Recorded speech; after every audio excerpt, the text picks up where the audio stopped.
variation of the F plasmid occurs when the F plasmid inserts itself into the host chromosome. As it replicates and transfers itself, it does so beginning in the middle of the plasmid. Thus, it begins to drag the entire host chromosome along with it, and the entire plasmid is not transferred to the second cell until the entire host chromosome comes as well. This process to transfer the entire host chromosome takes between 1.5 and 2 hours. Because these host traits are frequently transferred with it, these plasmids are known as Hfr plasmids, or high frequency of recombination. Variations of this process can be performed which have had great success in mapping bacterial chromosomes.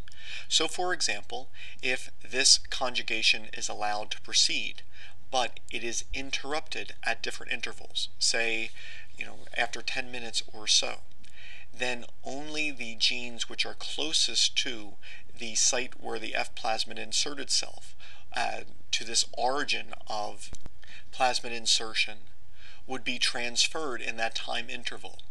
And so, when one examines what new traits have been transferred to the second cell, only those genes which are closest to the site would be transferred, say, within 10 minutes.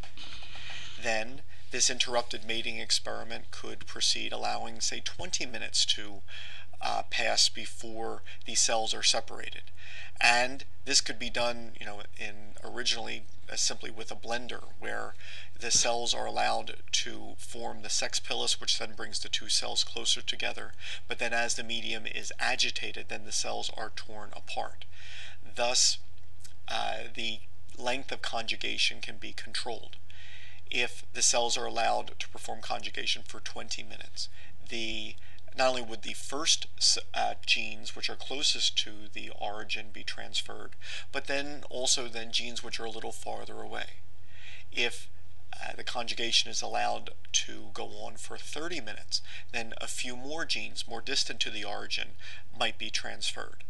If the conjugation is allowed to go on for 40 minutes before it is interrupted, then a few more genes still.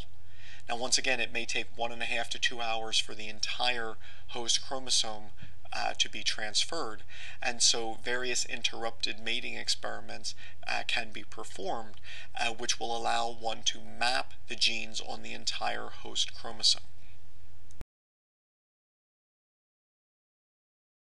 In order to do this, it is important that the Hfr strain have the plus form of many genes.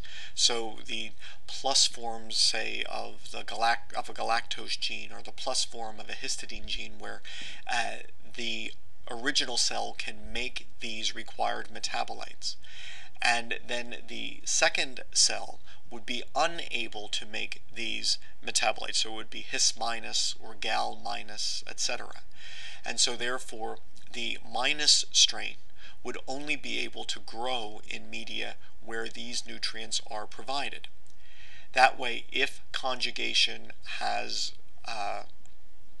passed, then these second cells would then have the ability to grow in a media which lacks these important metabolites, because now they have acquired the gene which allows them to make their own.